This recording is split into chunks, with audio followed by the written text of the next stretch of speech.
Represented by La Lens TV.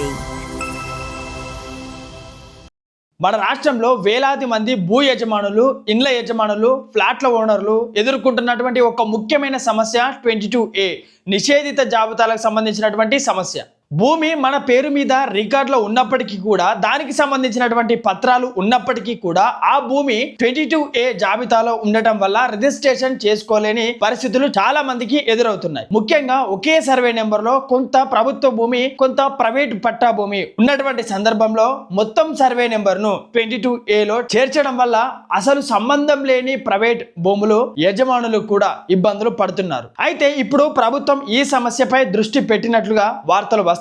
అయితే పాత 22A నిషేధిత జాబితాను పరిశీలిస్తూ తప్పుగా నిషేధిత జాబితాలో చేరినటువంటి వివాదం లేని భూములు, ఇండ్లు, ప్లాట్లను గుర్తించి తొలగించే ప్రక్రియ జరుగుతుందని సమాచారం. అదే సమయంలో నిజంగా ప్రభుత్వానికి చెందిన భూములు, అటవీ భూములు, చెరువులు, కోర్టు వివాదాలలో ఉన్నటువంటి ఆస్తులను మాత్రమే 22A జాబితాలో కొనసాగించే విధంగా చర్యలు తీసుకున్నట్లు తెలుస్తుంది. అయితే అసలు ప్రశ్న ఏమిటంటే, ఈ కొత్త 22A అప్డేట్ లో ఏ భూములకు మినహాయింపు లభించవచ్చు? సర్వే నెంబర్లలో కొంత భూమి మాత్రమే ప్రభుత్వ భూమి అయితే మిగతా పట్టా భూమి పరిస్థితి ఏమిటి? 22A నుంచి భూమిని తొలగిస్తే వెంటనే రిజిస్ట్రేషన్ చేయించుకోవచ్చా? కొత్త జాబితా ఎప్పుడు ఆన్లైన్ లోకి వస్తుంది? మన భూమి 22A లో ఉందో లేదో ఎలా తెలుసుకోవాలి? ఈ వీడియోలో ఈ విషయాలన్నింటినీ కూడా సింపుల్ గా తెలుసుకుందాం. మనం టాపిక్ లోకి వెళ్తే ఫస్ట్ వన్ ఏంటంటే, ఈ వారంలోనే కొత్త 22A జాబితా వచ్చే అవకాశం. అంటే రాష్ట్ర వ్యాప్తంగా 22A నిషేధిత జాబితాలకు సంబంధించినటువంటి ఆస్తుల విషయంలో ఇబ్బందులు ఎదుర్కొంటున్నటువంటి ప్రజలు త్వరలో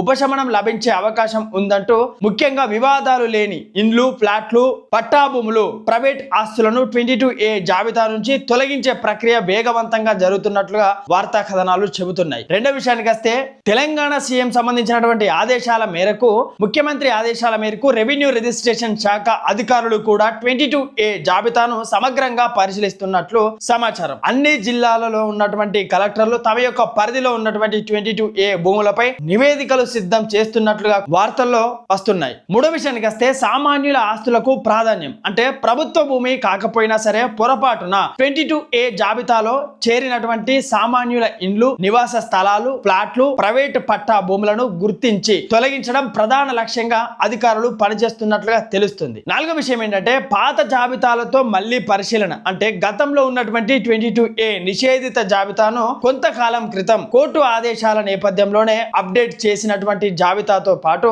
అధికారులు పోల్చి చూస్తున్నారు. ఈ రెండు రికార్డులు సరిపోల్చడం ద్వారా ఎక్కడ తప్పులు జరిగాయి, ఏ ఆస్తులు పొరపాటున 22A లోకి వచ్చాయి అనే విషయాలను గుర్తించే ప్రయత్నం జరుగుతుంది. ఐదో విషయానికి వస్తే, ఉమ్మడి సర్వే నెంబర్ల యొక్క ప్రధాన సమస్య. అంటే కొన్ని ప్రాంతాలలో ఒకే సర్వే నెంబర్ లో కొంత భాగం ప్రభుత్వ భూమి ఉండగా మిగిలిన భాగం ప్రైవేట్ పట్టా భూమిగా ఉండవచ్చు. అలాంటి సందర్భాలలో మొత్తం సర్వే నెంబర్ ను 22A లో పెట్టడం వల్ల ప్రైవేట్ భూముల యొక్క యజమానులు కూడా రిజిస్ట్రేషన్ చేసుకోలేని పరిస్థితి ఏర్పడింది. ఆరో విషయానికి వస్తే, ఇక సబ్ డివిజన్ ఆధారంగా విభజన. అంటే ఇలాంటి సమస్యలను పరిష్కరించుకోవడానికి మొత్తం సర్వే నెంబర్ ను కాకుండా సబ్ డివిజన్ల వారీగా భూమిని గుర్తించే విధంగా తీసుకురావాలని అధికారులు ప్రయత్నిస్తున్నారు. ఉదాహరణకు, ఒక సర్వే నెంబర్ లో 2 ఎకరాల ప్రభుత్వ భూమి, 8 ఎకరాల ప్రైవేట్ పట్టా భూమి ఉంటే మొత్తం 10 ఎకరాల భూమి నిషేధిత జాబితాలో ఉంచే విధంగా రికార్డును సరిచేయడం లక్ష్యంగా పెట్టుకుంది. ఏడో విషయానికి వస్తే, హైదరాబాద్ లో ఉన్నటువంటి ULC భూముల యొక్క సమస్య. హైదరాబాద్ వంటి పట్టణ ప్రాంతంలో అర్బన్ ల్యాండ్ సీలింగ్, దానికి సంబంధించినటువంటి పాత భూముల విషయంలో కూడా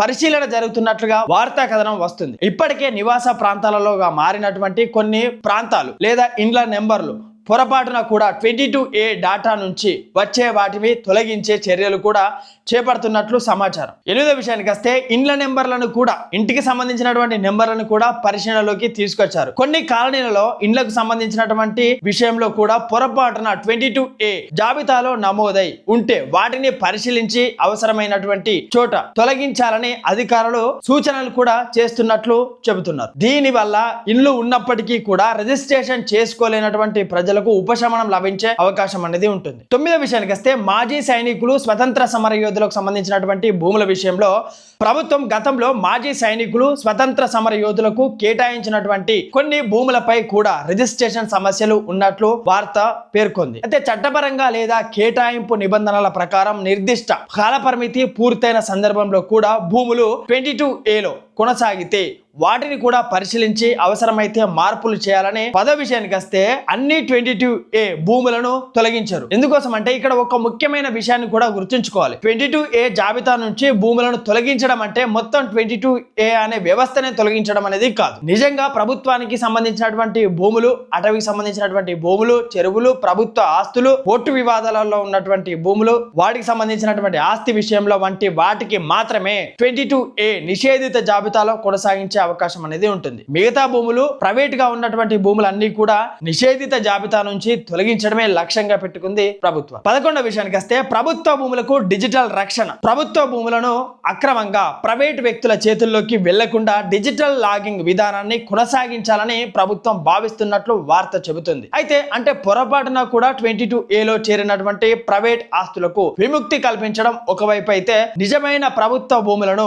రక్షించడం మరోవైపు అనే విధానంతోనే ముందుకు తీసుకువెళ్లే ప్రయత్నం అనేది జరుగుతుంది. 12వ విషయం ఏంటంటే కొత్త జాబితా ఆన్లైన్ లో అందుబాటులోకి వస్తే సవరించినటువంటి 22A నిషేధిత జాబితాను అధికారిక పోర్టల్ ఆన్లైన్ లో అందుబాటులోకి ఉంచితే ప్రజలు తమ యొక్క సర్వే నెంబర్, సబ్ డివిజన్, ఆస్తి సంబంధించినటువంటి వివరాల ఆధారంగా పరిస్థితిని పరిశీలించుకునే అవకాశం అనేది ఉంటుంది. అయితే ఒక భూమి 22A నుంచి తొలగించిందని ఆన్లైన్ లో కనిపించడం మాత్రమే అది ఒక స్వయంగా పూర్తి టైటిల్ క్లియర్ అని అర్థం అనేది కాదు. ఇతర రెవెన్యూ రికార్డులు, పాత డాక్యుమెంట్లు, ఈసీ ఇన్కమ్ సర్టిఫికేట్, కోర్టుకు సంబంధించినటువంటి కేసులు, పట్టాదారు పాస్బుక్ సంబంధించినటువంటి వివరాల వంటి అన్నిటిని కూడా పరిశీలించాల్సి ఉంటుంది. 22Aలో ఉన్నటువంటి భూమిని తొలగించడం కాదు, పొరపాటున 22Aలో చేరినటువంటి వివాదం లేని ప్రైవేట్ ఆస్తులను గుర్తించి తొలగించడం, నిజమైనటువంటి నిషేధిత ఆస్తులను మాత్రమే 22Aలో కొనసాగించడం అనేది ఈ యొక్క వార్త యొక్క ప్రధాన ఉద్దేశం. మొత్తంగా చూసుకుంటే 22A జాబితా అనేది పూర్తిగా రద్దు చేయడం అనేది కాదు, నిజంగా ప్రభుత్వ భూములు, అటవీకి సంబంధించినటువంటి భూములు, చెరువులు, కోర్టు వివాదాలలో ఉన్నటువంటి ఆస్తులను రక్షించడంతో పాటు పొరపాటున 22Aలో చేరినటువంటి వివాదం లేని ప్రైవేట్ భూములు, ఇండ్లు, ప్లాట్లను గుర్తించి సరిచేయడం ఈ యొక్క ప్రక్రియలో ముఖ్యమైన అంశం. ముఖ్యంగా ఒక సర్వే నెంబర్ లో ఉన్నటువంటి కొంత ప్రభుత్వ భూమి ఉందని మొత్తం సర్వే నెంబర్ ను 22A జాబితాలో చేర్చినటువంటి సందర్భాలలో సబ్ డివిజన్ స్థాయిలో ఖచ్చితమైనటువంటి విభజన జరిగితే నిజమైన పట్టా భూములు యజమానులకు చాలా వరకు ఇబ్బందులు తగ్గే అవకాశం అనేది ఉంటుంది. అయితే మీ భూమి 22A నుంచి తొలగించిందని తెలిసిన వెంటనే అన్ని విషయాలు క్లియర్ అయ్యాయని భావించకండి. పట్టాదారుకు సంబంధించినటువంటి రికార్డులు, పహానీ లేదా అడంగల్, ROR రిజిస్ట్రేషన్ డాక్యుమెంట్లు, ఈసీ ఇన్కంబరెన్స్ సర్టిఫికేట్లు, కోర్టు వివాదాలు వంటి సంబంధిత రికార్డులను కూడా పరిశీలించడం చాలా ముఖ్యం. కాబట్టి కొత్త 22A జాబితా అధికారికంగా ఆన్లైన్ లో అందుబాటులోకి వచ్చిన తర్వాత ప్రతి భూ యజమాని తమ యొక్క సర్వే నెంబర్, సబ్ డివిజన్, ఆస్తి వివరాలను ఒకేసారి తప్పకుండా